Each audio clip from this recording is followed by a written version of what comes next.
Welcome to the Clutch Time Podcast with your host, Daniel Kreider and Ryan Vargas. 5, 4, 3, 2,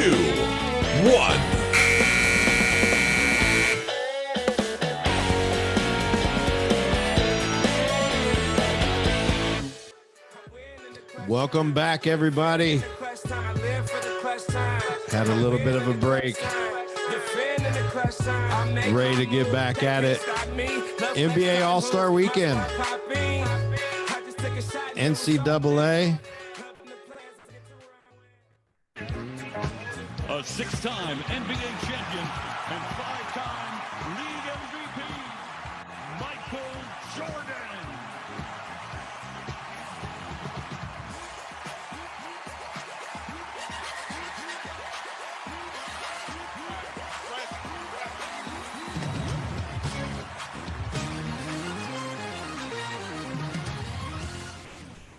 Yes, and Michael Jordan being introduced at this year's All-Star game. Pretty cool stuff, man. How you doing today, Ryan? It's been a little bit since we've been on here. I'm good, man. Doing good, bro. Feels good to be back. Shout out to our boy Ryan Palmer. Yes. Not on right now. Probably won't be on for a while. You know, he's our football analyst. But shout out to him, man. He brought a lot of value to the show, and he's trying to renegotiate his contract and trying to get more money and stuff now. So we'll see how that looks in the future. But shout out to our boy. Yeah, I can tell you how that looks in the future. Yeah, good luck with that. Yeah, he won't even talk to us. He says, talk to my agent. I'm like, wow, man. How quickly they changed, man. Oh, man, they got out of control. What the heck? Taste a little bit of fame and you know the rest. That's right. No love, man. Lost all the love.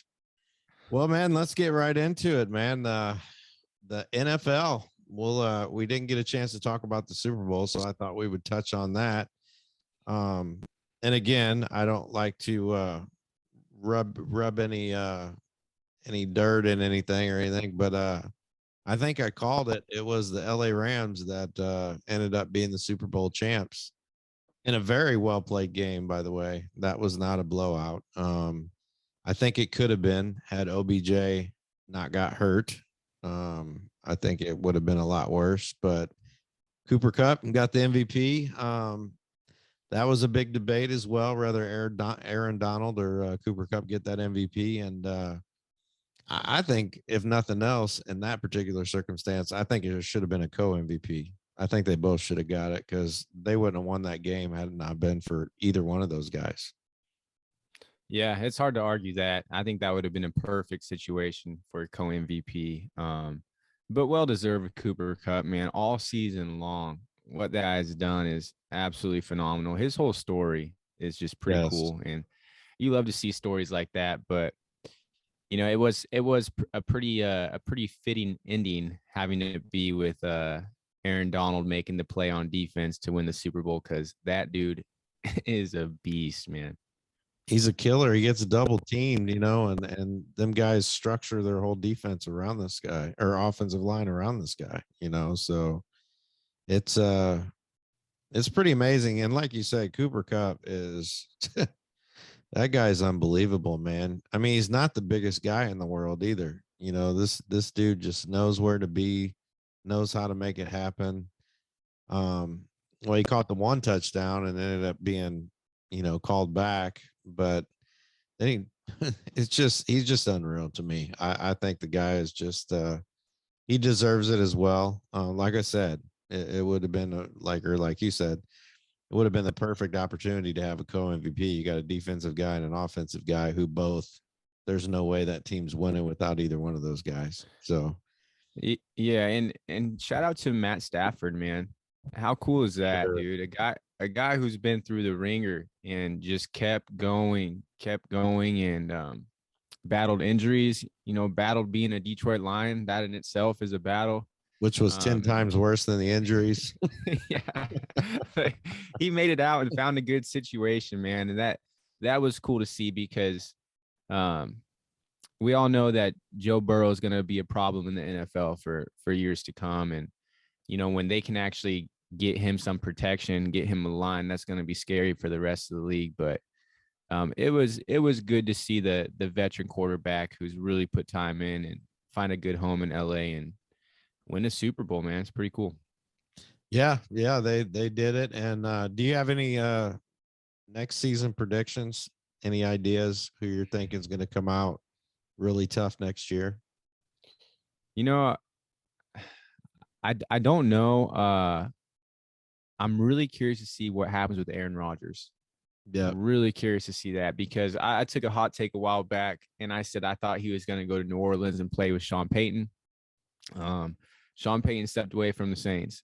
And so he's also a free agent right now as well. Allegedly, he's going to take a couple years off from football, but time will tell. But it was interesting to me because the 49ers are shopping Garoppolo and Rodgers is a Cali boy. I was just picturing plugging him in with that San Francisco 49er defense, how deadly that would be, especially playing for Kyle Shanahan. Seems like a coach that players love to play for. So I don't know, to answer your question. I think Rodgers moves that needle quite a bit. I think you know, with Brady being gone and the Bengals weren't supposed to make it to the Super Bowl this year. As far as like they have a lot of money to spend because they weren't supposed to get as far as they did. And so it'd be silly to say that they won't make some noise again next year, man. Yeah, I'm on the same page. I wrote that question down and I'm thinking, wow, who would I pick? And I'm like, I wouldn't, because there's too many big things going on right now. I mean, you know, they're talking that, you know, Rodgers might go to Denver is a hot spot as well. I mean, he could end up in any of those. Tampa, I mean, I'd hate to say that, but I mean, that's going to be a spot, you know. New Orleans, it would have to be a pretty sweet. There would have to be some changes happen for him to move down that way, but maybe not. I don't know where he's at. So, but I will say I was never too hot on the Bills just because they were the Bills, but I was very, very impressed with Josh Allen. Like, he is elite. They would be stupid to get rid of him or have any, but yeah. And, you know, that Kansas City Buffalo game was one of the best football games, I mean, we've ever seen. That was absolutely wild the way that came down and ended. And you get Josh Allen playing like that, like, but I mean, Buffalo should be in the mix as well. So I don't know, man. I'm enjoying it being spread out though. Yes. You know, that's kind of nice. You don't really have that team that's just a for sure gonna be back, and that's healthy and good to see. Yeah, no, I couldn't agree more. I think it's going to be very balanced, which as it should. It's the NFL, you know, and if Rodgers leaves Green Bay or stays in Green Bay, I do believe that's going to be a big shift in what the NFL is going to look like. But you got, man, the future looks amazing, you know, with Burrow and Josh Allen, and a lot of these guys are extremely impressive, and to play that way in the playoffs as young as they are is I think it's unbelievable, but and only good things to come, because I have a feeling a lot of those guys that's not going to be the last playoff game we see these guys in. So it's definitely no. And dude, and we haven't even talked about Justin Herbert. Yeah, that guy's gonna be a force, you know. So the AFC, think of those quarterbacks: Josh Allen, Patrick Mahomes, Justin Herbert, Joe Burrow. Wow. Yeah, I hate to say it, but man, Dallas is gonna have to do something too, because it's getting too good. And you know, Dak's gonna have to lose the excuses, and he's gonna have to he's gonna have to figure out a way to make it work. And if not, the Cowboys are gonna be, well, they're the Cowboys. You know, they haven't done anything for quite a while. So we'll see how that happens. I hate how true that is. Yeah, I know. I hate how true that is. But yeah, we'll see what happens this next year. And with that, we'll shift gears a little bit here, go straight into NCAA basketball, where so much is happening. It's the same thing. You know, it's a good balance. A lot of good things are happening. A lot of really good teams out there, and teams that have had some bad games, but are really good teams. But and I think this year's tournament is going to turn out to be one of the best NCAA tournaments we've seen in quite some time. So we'll start. Gonzaga actually reclaims number one in the rankings. How do you feel about that? I'll share what I think, but tell me what you feel. It's always interesting with Gonzaga because they always have the talent. Well, they don't always have the talent, but at years lately, they've had the talent. But it's just so hard seeing them play in the conference they play in, man. Yeah. And the teams they beat up on. It's like I don't know. It's hard to compare them to teams that actually play other big time schools, And so, does Gonzaga have the talent to be a number one seed? Sure. Yeah. Absolutely. But do they kind of walk with maybe an unfair advantage of, playing in the conference they play in? I think so. Yeah, no, I couldn't agree more. That was where I was going to go, is like, man, how do these guys claim number one? Because I look at their schedule and I'm like, I could see them being top 10, but I can't see them being number one.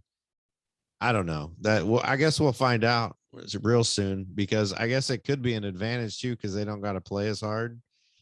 But my only thing is, you get down to those grinding games, and these SEC and Big Ten teams and even Big 12 teams. Well, and even the Pac this year is like, wow, okay, there's some teams emerging. So these guys have been grinding with these other top 10, top 15 teams for quite a while.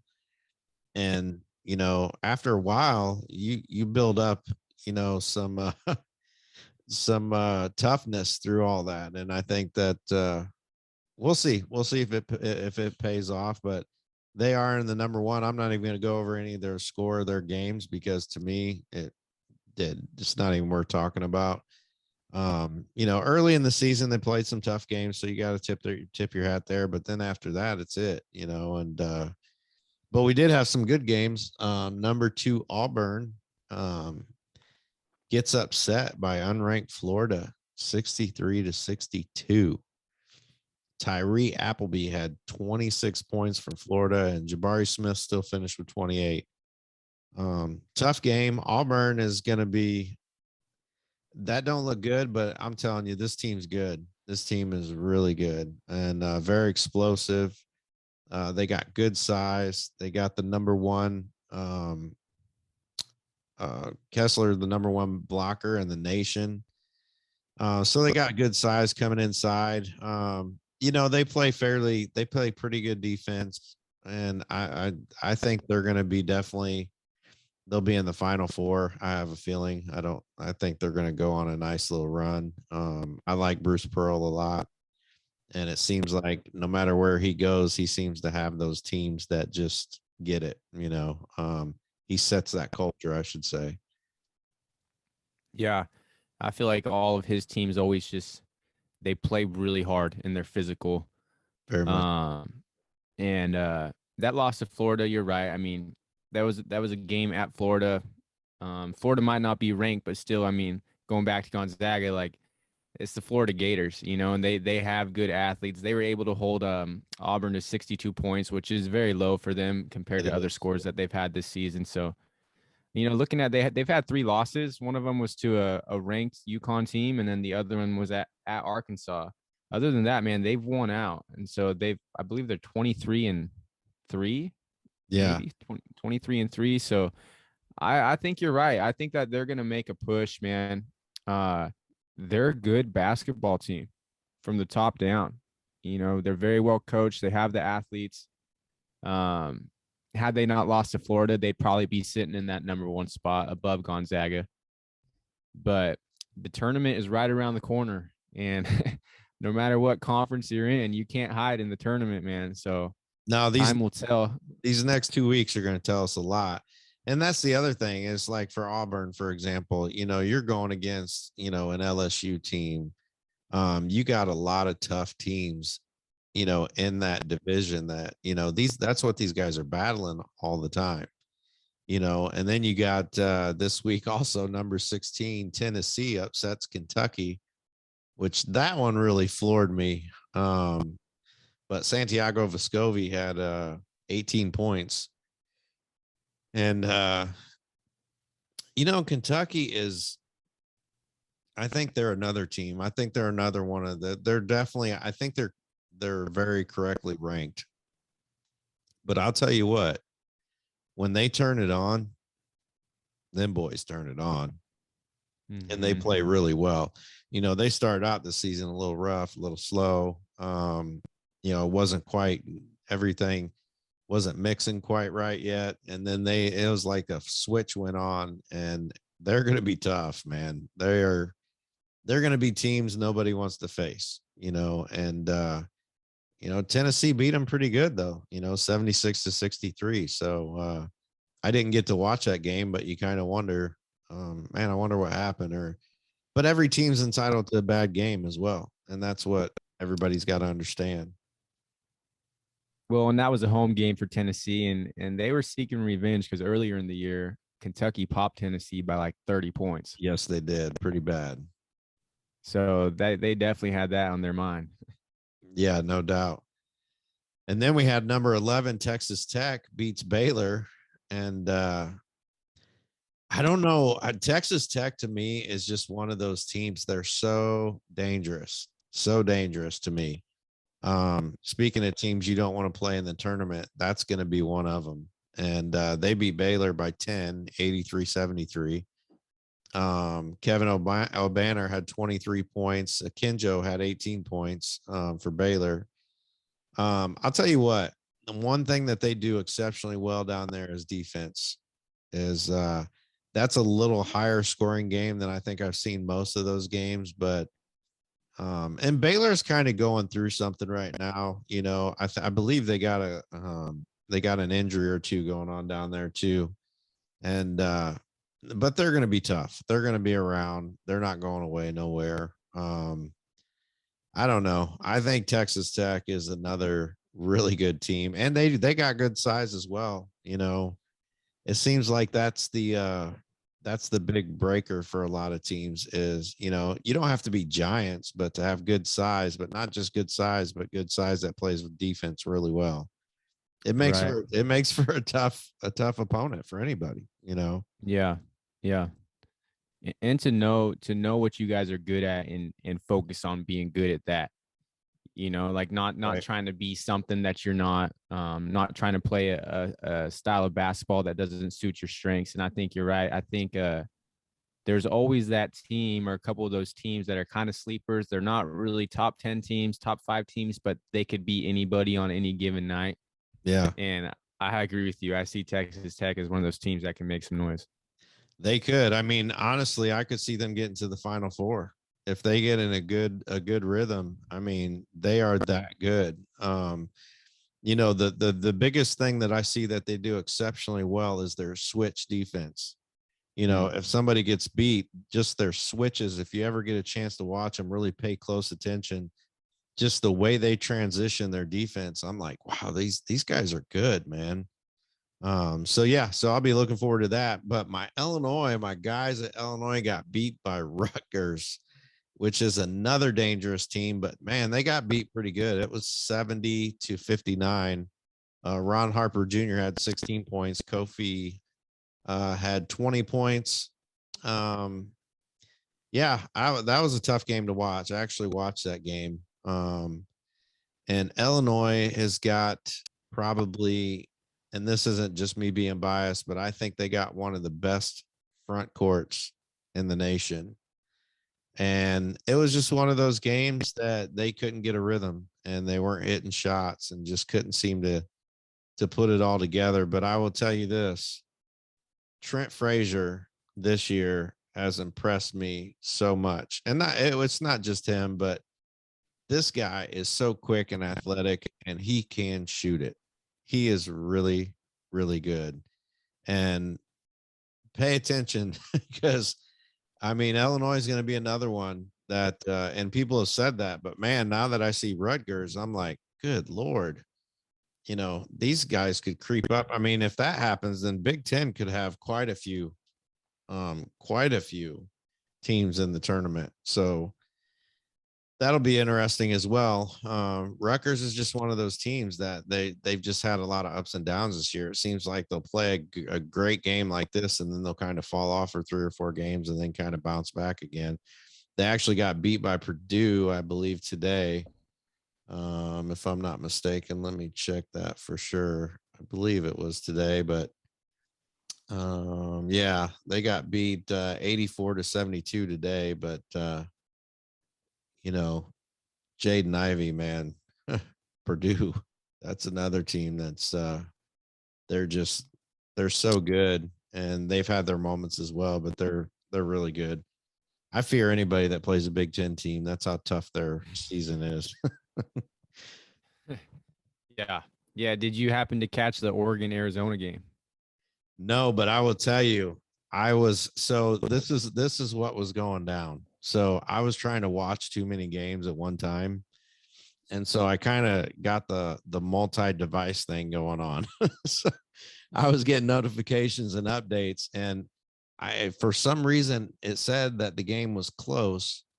And so I tried to switch it, and I don't know what happened. I ended up having to fix some stuff. So no, I didn't get to see the end, but I did see that Arizona barely pulled that game out. They did. Yeah. They ended up winning 84-81. Just a fun game to watch. It was physical. Um, I hadn't really been able to watch too many of or really much of Oregon at all. So to see them play that game, I was very impressed. But the Ducks, that they needed that game really badly. They're really desperate for a win against a top team, to really boost their resume, because they've been mediocre at best this year. Yeah, But they're one of those teams, you watch them play, you're like, this team could play with anybody, exactly. and so they're just having a hard time getting over the hump. But Arizona sitting at 22-2. They're a good team. They're a very good team, and my stance really hasn't changed with them. I see them as a Final Four team, and definitely a team that could win the whole thing. For sure. Benedict Mathurin is just unbelievable, man. He's got good size, and on Oregon side too, Will Richardson, Mm-hmm. very good player. I think he had 22 points today in that game. Mathurin had like 24. But when I seen Arizona play Illinois, and I actually watched that game, I left that game going, wow, these guys are really good. And don't get me wrong, Illinois isn't, no, they're not the top team in the country, but they can play with anybody in the country. And for Arizona to go in to Illinois, to Champaign, and play like they did, I was very, very impressed with them. And yeah, I'm the same way. I've thought all year, but I did want to see them play like, UCLA and some of the teams even in their own conference, and see how they played against them. I believe UCLA beat them like once. I believe, I'm not 100% sure about that, but Yes. Yeah. UCLA actually beat them by 16 points. yeah. Okay. So I remember that game. Yeah. So, that's what I wanted to see. So then I start to question myself, is where I was going with that, is like, okay, wow, are they really that good? And then I'm like, well, man, Illinois isn't no slouch. And then you watch them play, these other teams, and you're like, but to squeak out those tough games like that, they won 84-81. That's a 3-pointer, and so that says a lot. Like, going back to your point about Oregon, is they can play with anybody. And that's what I love about this season, is that if you really look at the nitty gritty of everything, you're like, man, you hit the top 20, and there's anybody can play with anybody. Yeah. There's not a team, especially this late in the season, where you're looking at them going, God, these guys are terrible. And I just not. I mean, if they do, they're just having a bad game, basically. And that's allowed in this day and age. Nobody's perfect. And that's what is going to be so fun about this year, is because there are some good teams, and it's a well-balanced league. I mean, I say league, but it's the Division One is a well balanced this year, and anything can happen at any given time, and that's what makes it so fun. Yeah, I agree, man. And Oregon will have their shot too because um they're 10-6 in conference. So they're sitting in fourth place. It goes Arizona, USC, UCLA, and then Oregon. 17-10 overall, but they got 4 games left. A home game against number 13 UCLA. That's a great opportunity to get a good win. Mm-hmm. And then it's followed by another home game against number 17 USC. So, I Yeah. mean, they could pop off 2 wins right there, have 2 wins over top 20 teams, and then they finish it against the Huskies and Washington State. So, if they could win out those last 4 games, they could have some good momentum heading into March. Yeah, and then what about, that was going to be my other question is do they make it to March? Do they make it in the tourney? I mean, do they, you have their conference tournament that would probably, if they could at least, if they could get to the championship, that'd be fantastic. But I think for them to get to March, they're gonna have to win out their next 4 games, which is doable. And if they don't win out their next 4 games, their only path, in my opinion, is going to be to win the Pac-12 tourney. yeah, and they're not going to do that. I'm sorry. Sorry, Oregon Ducks. You're not winning the Pac-10. It's just not going to happen. I shouldn't say that. After I just got done saying anybody could beat anybody this year, but it's I think they could do it though. I really do. Because could they beat Arizona on a neutral court? Potentially. I mean, they almost beat Arizona on the road. yeah. Will they point. do it? I don't know. I don't know if they will, but when you have a team, so say we're in the Pac-12 tourney and Arizona's not really playing for anything besides a Pac-12 championship or Pac-12 tournament championship, which in the long run, they're looking forward to March, versus a team like Oregon who has to win to advance. I think maybe if they had that upper edge, they could compete, but I think their best shot is to just win their next 4 games. Yeah, I was going to say, I like that approach better. I just win their next 4 games. They would be sitting at what? They'd be 14-6 in conference. that would be respectable. And that 14-6 in conference. Because USC's there, you got UCLA and Arizona. Hey, and honestly, they started out terrible.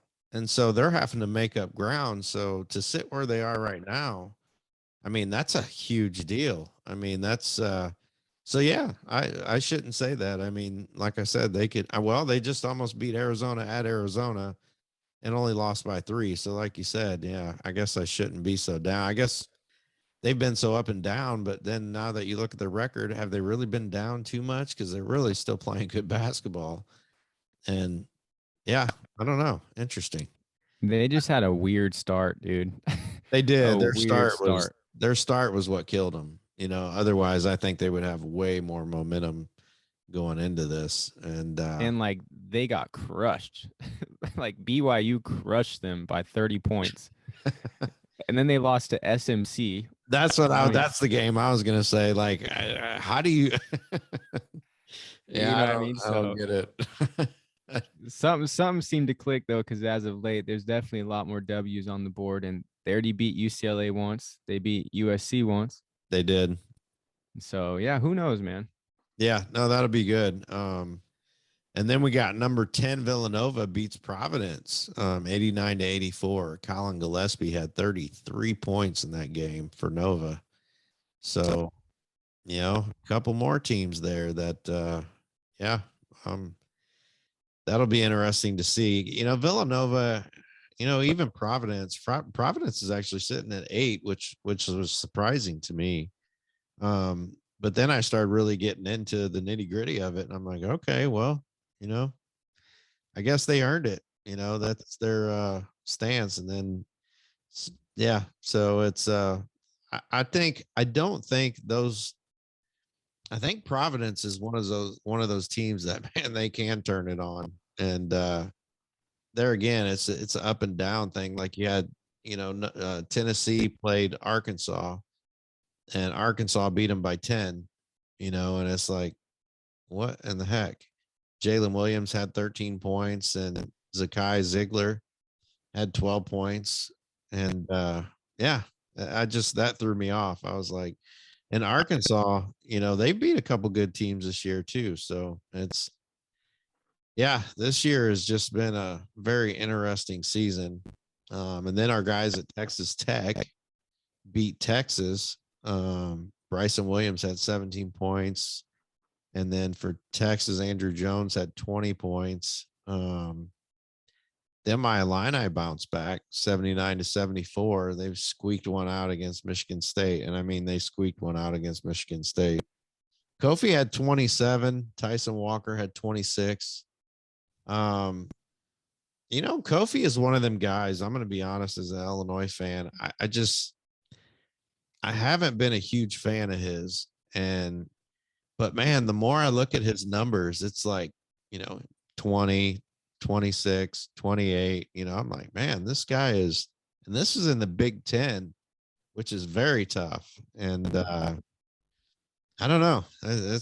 That'll be interesting. Michigan State sitting at 19. They've still been struggling a little bit. They definitely got some gamers though. I would not count them out. That's a team nobody wants to play in the tourney, though. Exactly. Nobody wants to play Tom Izzo in the tourney ever.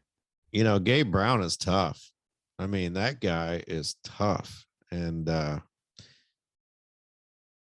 this will be interesting. Tyson Walker, I was shocked at, he had 26 points. And man, I'll tell you what, that second half, that dude straight up was hooping. I mean, it was fun to watch. It was very fun to watch. And let's see what else happened. We had Kentucky beat Alabama. Alabama's been one of them teams. They've been in the top 25. They've been scratching that 25, 24. Then they go out. Then they come back in. And so, that's like I say, it's everything's so balanced. And you look at, Alabama, I think, has beat Auburn. Or no, they haven't beat Auburn. They beat I think they beat Kentucky earlier this year, and they beat some really high quality teams. And I'm like, geez, what in the heck is going on in Alabama? Like we said earlier this year, is like, here you watching the football season, then you turn around and, most people didn't even know they had a basketball team. Yeah, no kidding. I mean, and they beat Gonzaga.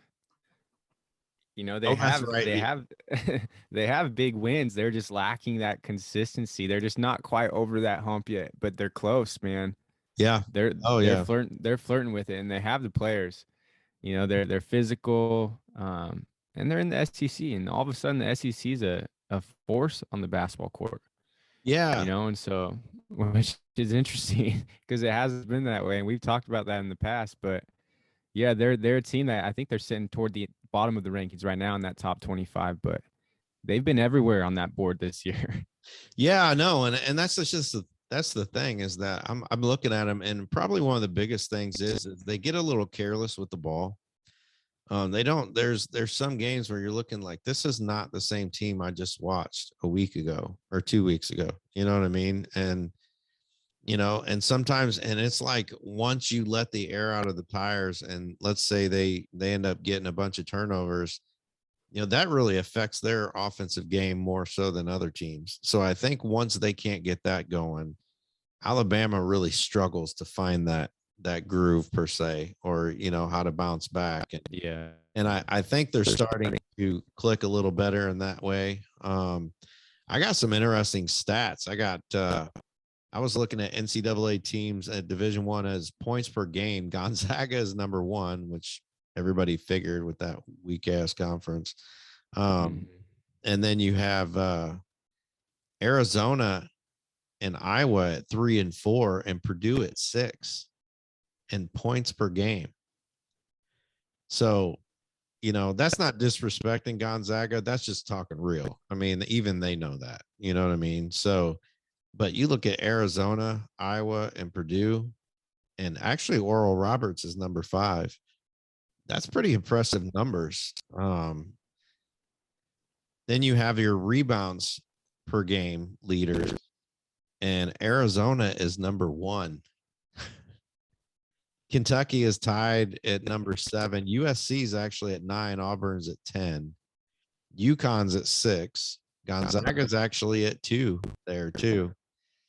And then you got steals per game. I just thought these were all interesting because we were talking about teams and consistencies. This Tennessee is number 8 in the steals per game. LSU is actually number 1. Them in Eastern Kentucky is number 4. Let's see. I think that's where, those were the big heavy hitters there. And then you had 3-point field goal percentage leaders. You had Purdue at number 2. You got UMass at number 7. I was kind of shocked. Loyola Chicago was number 10. So these guys, so Purdue right now is shooting over 400 from 3-point range. That's insane to me. That's absolutely insane. And let's see, what was Loyola was at 0.386. So yeah, I mean, still 3-point. That's crazy. And then field goal percentage leaders, Gonzaga's number 1, Purdue's number 3, Kansas is number 6, Arizona 7. And so I guess I said all that to say this. I'm not a huge numbers guy, but every once in a while I like to look at the numbers. And if you look at these numbers, some of this stuff starts to make sense for some of these teams. You know, a Gonzaga, I mean, this is just my personal opinion. And they have shown up in the tournament and done their thing, but I just think that they need to play a tougher schedule. And I get it. You're in that conference. It is what it is. But you just, I mean, because so numbers like this is where I'm going with that, is that when I see Gonzaga at the top, that's not a shocking thing to me. It's like, oh yeah, well, they should be, you know, they're ranked number 1 in the country. They're in a absolutely horrendous conference. You know, come on. That's, but then I was more impressed with Purdue because I'm looking at Purdue like this is Big Ten. You know, these guys are on the grind every night. And I was just shocked, like, wow, that's impressive. Even Kansas being on there. And Kansas is another team that I really have liked this second half of the season per se. Is they are another team that's really turned it on. And you know, they've had some bad games, but I think they're going to be around for a while. So what's your final 4 for the NCAA tournament? This is an early pick. Arizona. I'm high on Arizona for sure. I think Gonzaga will be in the Final 4. I'm going to just touch on that real quick. I think for them to have that number 1 ranking, they should be undefeated. I think if they were undefeated, that number 1 ranking would make more sense. But with sitting at 2 losses in their conference, and I mean, they got beat by Duke, they got beat by Alabama. You know, I don't think teams look at Gonzaga and are scared of them. No. By any means, you know, especially these teams that are so used to playing just big profile schools day in and day out. But I got Gonzaga, I got Arizona. I think Auburn. I think Auburn will make a run there. And man, that last spot. See that I think there's gonna be a team that sneaks in there and makes a run, dude. I think so too. I really do. A Texas Tech or yeah, I don't know. What are you thinking? Kind of on the same lines a little bit. I see Auburn, Arizona, Purdue. I think my 4th, and this is going to vaguely or very, very much so depend on how this comes out and what their brackets and divisions look like. Honestly, I think we might see Duke in the Final 4 this year for the first time in a little while. But you're right. Texas Tech, even UCLA, actually, you know, in a sense, I'm going to kind of, you know, contradict myself here, but UCLA has been the biggest disappointment to me this year so far, because after last year, I thought this is going to be the team to beat next year. And they have really let me down this year, but they're still really good. And they've had their moments. And so That's a scary team. I guess let me do that. Let me say some of the scariest teams I wouldn't want to play is going to be Kansas right now, Kentucky, Texas Tech for sure. Actually, even Illinois, if they can get on a nice little run and kind of start putting some stuff together. But the only thing I fear about them is that it seems like if if they play a team with good size, that they struggle. They really struggle. And yeah, so that, any of the Ten teams, honestly, even Ohio State has had some big wins this year against some good teams. USC, I think, I don't know. They could. I mean, yeah, I don't know. It'll be interesting, but another team to look out for would be Wyoming. I think that's one of those Davidson, Steph Curry style teams. 21-3.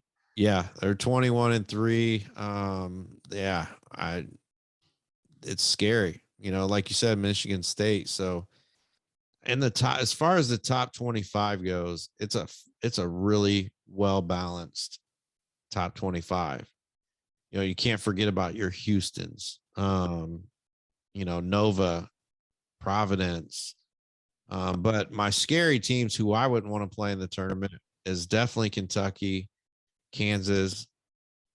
And that's just because at any turn of any game, Kentucky can look like the number one team in the country by far. And Kansas is that same way. Duke is that same way.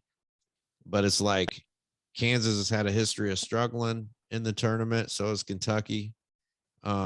Even Duke as of, the last, quite a few years. But I just feel like with Coach K, and everybody knows this is his last year, like I just feel like that's a story that's getting ready to be written. Even if they only get to the Final Four, because I don't believe they can. Bancaro is a killer, and he's a big dude. I just don't think they have enough pieces to go all the way to the championship. But Duke Right. is just one of those teams you can't overlook them. Even though they haven't had the greatest season. I mean, they've only got 4 losses. By the way, when I say, if that's that's a fantastic season to most teams. You know what I mean? So it's just Yeah. unfortunate Duke has that label on them. So you say, oh, you got 4 losses. It's like, Illinois got 6, Texas Tech has 6, Nova's got 6 losses. Tennessee has 6 losses, Ohio State, but any of the Big Ten teams, like I said before, they're scary. Texas is another team, and I've said this all year, and they've been like a Tennessee to where it's just a roller coaster. It's like, holy crap, how did I ever think you were good because you are awful? And then you turn around and watch them play again, you're like, wow, these guys are good. And they're just one of those teams, it's like Yeah. Arkansas is the same way. It's like you look at them and you'll see one game and you'll be like, wow, these guys can play. Then the next game you're like, ooh, yeah, no, they're nowhere near as good as I thought they were. So Yeah, and that'd be one heck of a way for Coach K to go out, even to make it to the Final Four, man. And honestly, looking at Duke too, they've had a quiet year for some reason. I don't know. They maybe it's because you don't have Zion and those high profile players, or they always have high profile players, but you know what I mean. yeah, Uh, um, just hogging up all the Sports Center highlights. But Duke's biggest loss was by 5 points, yeah. and that was to Ohio State. Other than that, they lost to Miami by 2, Florida State by 1, Virginia by 1. Mm, So I mean, looking at a lot of these other teams' schedules, there was these games where you're like, that it's hard to really believe in teams that are so inconsistent and get blown out. But like that hasn't been the case for Duke. And I mean, no, we remember they beat Gonzaga, they beat UCLA, or sorry, they didn't beat UCLA, they beat Kentucky. So who knows, man? Who freaking knows? And they could definitely make a push for sure. Yeah, no doubt. And I think the reason why we haven't heard a lot about Duke is because the ACC is pretty bad this year. Mm-hmm. And so there's not as much hype as everybody's used to in the ACC. You know, when the ACC had 5 or, sometimes they'd have 6 teams in the top 20, there was a lot to talk about there. But, going back to our earlier conversation, you have, SEC all of a sudden came out of nowhere. Big 10 has always kind of been there. Big 12, same thing. Pac 12, it depends on the year, but they usually at least have a couple teams in the running. So so yeah, it'll be interesting, man. It's cool stuff to see. And I'm ready to fill my bracket out. I can tell you that much. Same. So let's shift gears and go right into the NBA. It was All-Star weekend, as we heard MJ getting announced for the 75th anniversary, 75 greatest players. That was a trip down memory lane for me. I loved it. By the way, at halftime, that was really cool. But All-Star weekend, this has always been a pretty big weekend. The skills competition was fun. That's been fairly new for me. And this year, I actually really enjoyed it.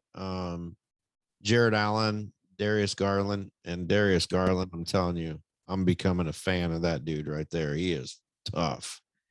And Evan Mobley. Mobley, I actually got to see him in high school, so that was pretty cool. And then the 3-point contest taken by Carl Anthony Towns. He said he's the greatest 3-point shooting big man in the history. And well, he won the 3-point contest and he did pretty good. As far as the dunk contest goes, I can't express how unbelievably horrible and garbage that it was. And it really hurts my feelings to say that. And I'll tell you why. Because the guy who I thought was going to win it hands down easily, Jalen Green, dude, that dude's got hops like no other. And it was just, I don't like the format they're doing it. Guys, I don't know. I just wasn't a fan. I was almost like, am I watching a grade school dunk contest or am I watching college? Or, I mean, I think college would have blew that away. And, it hurt that Ja Morant, some of those high flyers like that wasn't in it. But Obi Toppin won it. And if I was him, I wouldn't even care. I would probably throw the trophy away before I went home just because I don't know. It was terrible. It was absolutely, there's no words to explain how bad it was. Yeah, it was. I think everybody agrees. It was funny listening to the announcers and commentators. It was, yeah, I don't know, man. When it takes you 6-7 attempts to get a dunk, by the time you even get the dunk in, no one's even really that stoked. No. The whole surprise effect of what are they going to do? I could see on your second attempt, but you got to switch it up. There was just no, I don't know. It just wasn't. It wasn't very entertaining, to say the least. I agree with you, man. Which is disappointing because, I mean, I thought Jalen Green was for sure gonna win that thing. I did too. But he kept trying. He kept trying to have his homie throw it off the side of the hoop like Yeah, that's bro. What I was so frustrated with. It's like, dude, if you can't get it on the third try, move on. You gotta have like other things in your pocket. If that's all you got, you're screwed anyway. Yeah, and then finally he's like, fine, I'll just do it myself. And then he does a sick dunk. I'm like, well, why? Well, why don't you just do that to begin with? You know what I mean? Like, I don't know. It was just, I don't know if they got rid of the time limit. There's no time limit anymore or whatnot, because I feel like it took forever. I mean, I was falling asleep watching that thing, man. Oh man, it was terrible. And the crowd was falling asleep. This is the thing that I would have been mad about is I don't even know what tickets we're going for. I haven't researched it. I don't really care. But even if they were just a couple $100, which I'm pretty sure they weren't, that's the one event that you get hyped to come see. And if you've seen that, it was like, wow, I want my money back. That was terrible. And, and honestly, the All-Star game today, which Team LeBron won, Steph Curry got the MVP. I seen 100 times better dunks in the All-Star game than I did in the dunk contest. I mean, it wasn't Yeah. even close. It was like, I mean, even Booker got up like a big dog left-handed and flushed one on an alley-oop. That was my boy. Yeah. I was like, yeah. But Yeah, no, I agree. And Jaw had a couple amazing dunks in that game, and gosh. Levine, of course. But you know, when I when I saw all those fans booing Steph Curry, I knew he was about to have himself a day. Yeah. Uh, as he did, he put up 50 in the All Star game, man. But Dude, I'm curious. You know how he does that thing where he shoots and then he turns around? I love it. So sick. Has he ever missed when he's done that? Because I feel like he doesn't do that all the time, but I've never seen him not make the shot when he turns his back. I'm like, man, that's just so ballsy. Like that confidence that would take. I mean, today he did one from the logo. That was crazy. From the Yeah. logo, and he didn't even watch it go in. He just went running down court. Well, and keep in I'm mind like, man, we're that Good. Trey was on him. Trey was actually Yes. guarding him out there. So he got Trey to Yeah. shift. And as soon as he got Trey to shift, then he did it. Then he turned around. And it didn't. I was talking to my son, DJ. I was like, dude, I don't think the dude's hit the rim. He went on a streak where I'm like, I don't think he's even hit the rim. That one on the No. sideline, he was on the in the corner down there, and he shot it and he turned around real quick and he was talking to the people in the side, and then he goes, "Did it go in?" And they were like, "Yeah." He goes, "Okay." He starts heading down the end of the court. I was like, dude, that you know what? And stuff like that's fun for the crowd. You're engaging with the crowd. We know it's an exhibition. We know you guys aren't. It did get second half was way better than the first half. It started picking up a little bit where they started kind of playing defense a little more, and LeBron hit the final shot. I will say LeBron being in Cleveland, that was okay to see. But I will tell you this, that you can't be the GOAT if in your home city for the All-Star game and Mike gets announced at halftime, and that's the most I heard that crowd all weekend. So, which granted, in all honesty, they didn't have much to cheer about all weekend. No. No. Yeah, they were hyped up, man. They were super hyped up, bro. They got loud when they said Mike's name. Yeah, man. How could you not? I mean, he's the greats. And don't get me wrong, as I was watching some LeBron highlights, I'm like, dude, this guy's had a pretty good career, though. I mean, he's done some, as far as his athletic ability and things he's done, he's had a very accomplished career, put it that way, in the game of basketball. For sure. So For sure, man. So kudos to him too. But second half ought to be interesting. I believe Miami's at the top of the East, and That is correct. I don't believe that the Lakers are even going to make the playoffs. That is my prediction right now, and probably will remain my prediction. I would say that Golden State's going to end up with the number 1 seed in the West. I know Phoenix is ahead of them right now, but I think the second half, Golden State. But I will say that my sleeper team this year is going to be the Memphis Grizzlies, because they're pretty doggone good. The only thing is with them that I struggle with is consistency. It'll be interesting to see what the 76ers do with James Harden and Embiid there. But I will just say in that trade, Brooklyn got a whole lot better, and whether Philadelphia got better or not is going to be remain to be seen.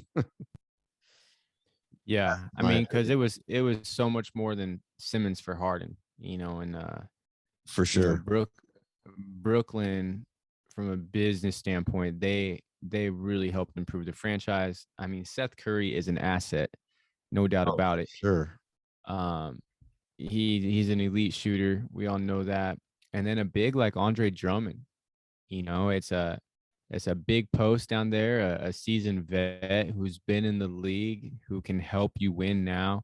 Um, and then you throw in Ben Simmons, which, I mean, talk about a dude who's out for vengeance right now, who just wants to get out there and hoop and doesn't need to be the scorer. Although, I mean, he'll still probably put up 20 a game, but he can get the ball to Durant and Kyrie and an elite defender. So I agree. I think Brooklyn for sure won that trade.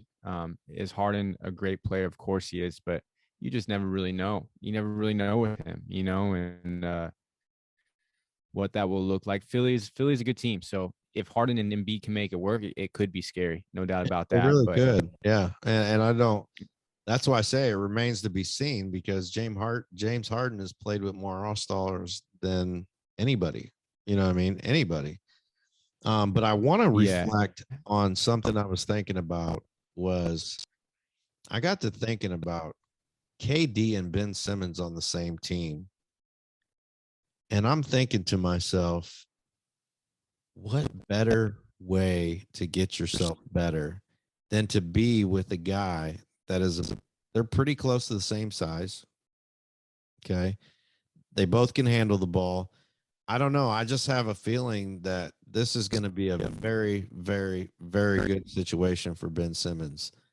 It depending on how he approaches it, which I believe he'll be take the very humble approach and, hey, I just want to learn from you. I just want to vibe off of you. But I mean, if you look at their body type and even, because Ben Simmons can score, and I feel like he's closer to being an absolute killer in the league than people.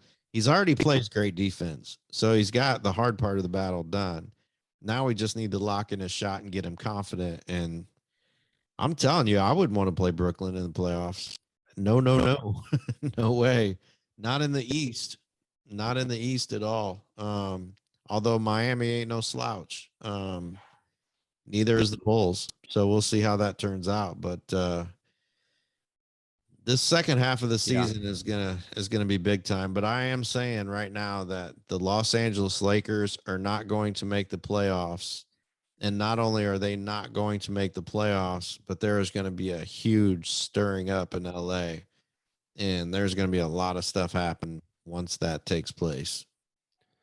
Yeah, I couldn't agree more. And going back to that Brooklyn trade real quick, they also got 2 first-round picks. So Oh, that's right. Yeah. it's crazy how good Brooklyn did on that. And if you're Ben Simmons right now, you got to be the happiest guy in the world. I mean, you got sent to a contender with playing with 2 future Hall of Famers right next to you.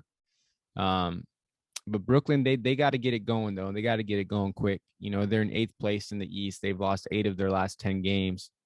And as good as Kyrie is, he's not going to be there for all the games. Right. That's why I think that's why I think having Seth Curry there too is a backup for that, along with Patty Mills. Like they got 2 good guards who can score the ball. And Durant's hurt right now, so on paper, Brooklyn looks good, but who really knows, and so, but yeah, I agree with you. I don't think the Lakers are going to make the playoffs. I mean, they might get a play in the play-in game, whatever that structure is. I forget how that goes. Yeah, I thought about that too. That would be the only way they'd get in. Yeah, and they might get in there, but I mean, there's no way they're getting past either Phoenix or Golden State in that first round. Not a chance in hell. And to me, they're just reaping the fruit of a bunk roster that they put together that they thought was going to be something that was a bunch of had-beens in the league, and a fragile Anthony Davis. It is what it is. Who's hurt again? I mean, who's hurt again, and it's you never want to see a player go down, but when you've seen it his whole career, I mean, it's not shocking by any means. And they couldn't trade him. He has a no trade clause, so they can only trade him if he agrees. So the Lakers are 100% stuck, and that's on them. It is. That's 100% on them. And everyone's like, well, why didn't they blow it up for LeBron and like go get him stuff? I'm like, they've done nothing but blow it up for LeBron. That's all. Look at everybody that they've gotten rid of. Lonzo Ball, Julius Randle, Kyle Kuzma, Brandon Ingram, all these guys who were killing it were once there alongside LeBron, and they got rid of them all, and it's just interesting to me that their solution was to go get a bunch of old guys. If it was 10 years ago, yeah, they would probably have the best record in the league, but that's not the case. It just really isn't. And so I don't know, man. I don't know who's going to get held accountable for it. It's silly to me that they're like, oh, they need to fire their coach. I'm like, what do you want him to do? I mean, Right. that comes from the top, in my opinion.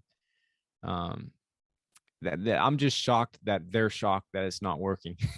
That's the only, like, I agree. yeah, it's just funny, man. But it will be interesting because at this point in LeBron's career, he's not trying to be a part of rebuilds. He's not trying to stick around. He wants to win now, and he wants to play with his son.